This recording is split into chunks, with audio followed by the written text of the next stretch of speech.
case involves a former Stanford University swimmer named Brock Turner, 20 years old. He was sentenced on Thursday to just 6 months in the county jail and 3 years probation for 3 counts of sexual assault.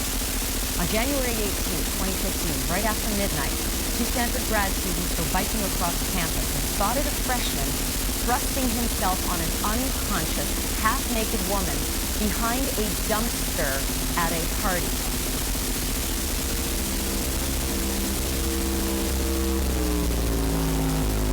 Judge reads, Brock's life has been deeply altered forever by the events of January 17th and 18th.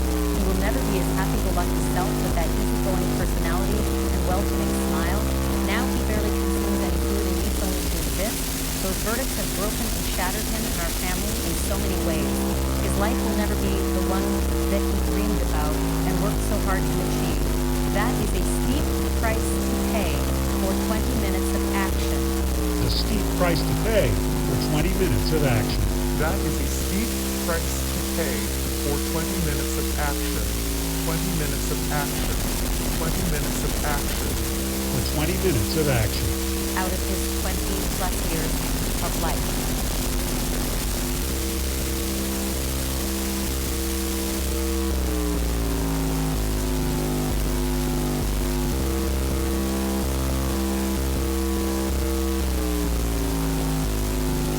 In a letter to the judge obtained by CBS News, Turner's mother writes, her son is, quote, utterly terrified, and traumatized by this.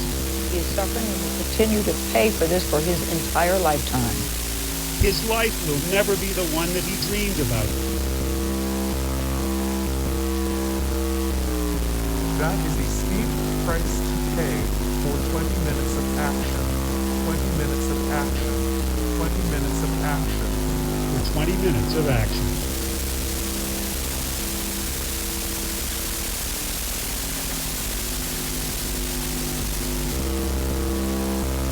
He is suffering and will continue to pay for this for his entire lifetime. Judge reads, Brock's life has been deeply altered forever by the events of January 17th and 18th. He will never be his happy-go-lucky self with that easygoing personality and welcoming smile. Now he barely consumes any food and eats only to exist. Those verdicts have broken and shattered him and our family in so many ways. His life will never be the one that he dreamed about and worked so hard to achieve. That is a steep price to pay for 20 minutes of action. Sent to prison, and he apologized for his actions. I wish I could just take it back.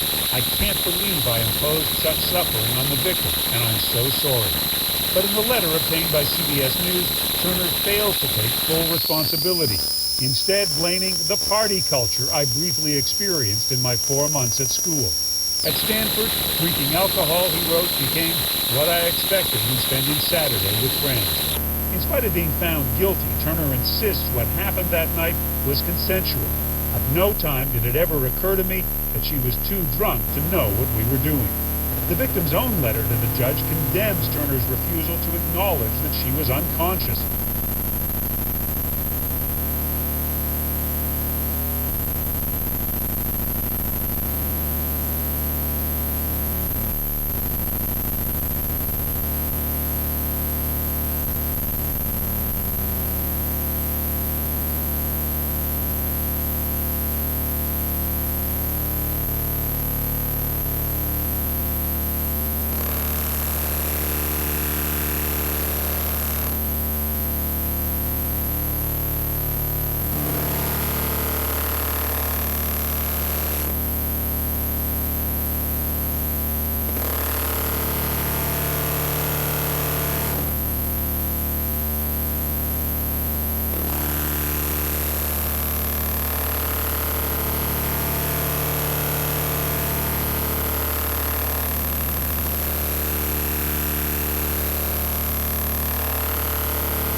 force?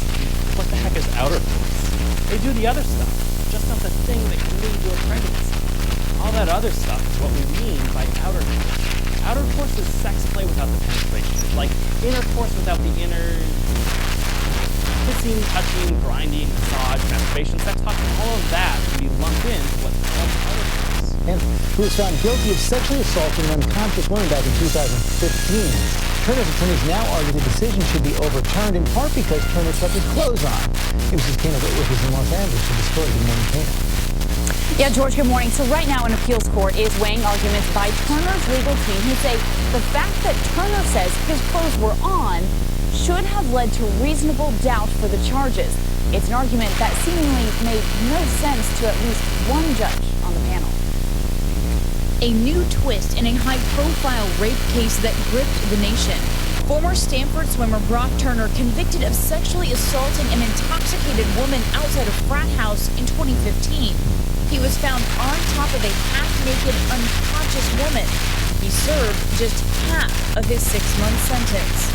But this morning, his attorney trying to overturn that conviction, arguing that evidence shows Brock wasn't trying to have intercourse with the woman because he says he was partially clothed during the attack. One judge on the panel seemingly skeptical of the argument, telling Turner's attorney, "I absolutely don't understand what you're talking about." To now argue about whether he had his clothes on or his clothes off, those are all facts. Those are all theories that should have been submitted at the trial level. His attorney fighting the conviction so Brock doesn't have to register as a sex offender for the rest of his life. Let's call it a Hail Mary pass. Best I can tell, this is a last-ditch effort.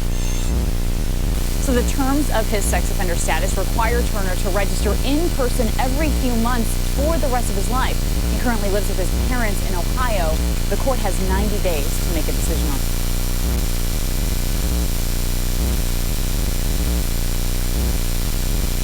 She writes, Your Honor, if it is all right with the majority of this statement, I would like to address the defendant directly. You don't know me, but you've been inside me, and that's why we're here today. Next thing I remember, I was in a gurney in a hallway. I had dried blood and bandages on the backs of my hands and elbows. When I was finally allowed to use the restroom, I pulled down my hospital pants that they'd given me, and I went to pull down my underwear, and I felt nothing. I had multiple swabs inserted into my vagina and anus, needles for shots, pills. I had a Nikon pointed right into my spread legs.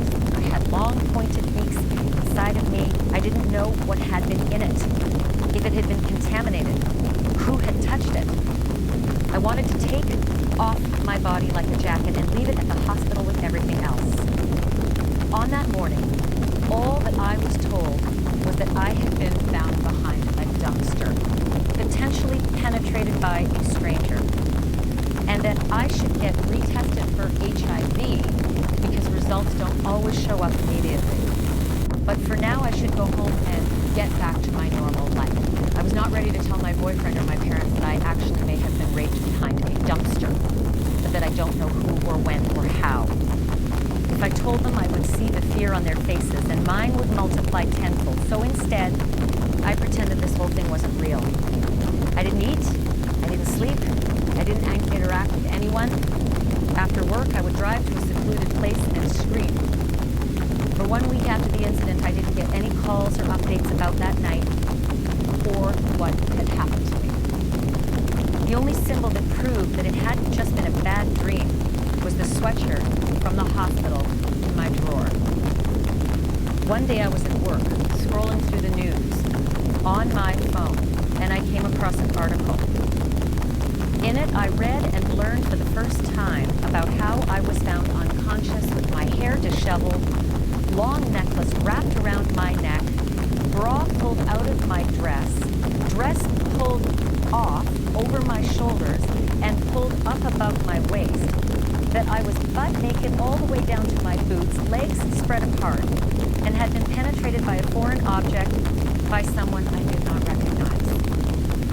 This is how I learned what happened to me, sitting at my desk, reading the news at work.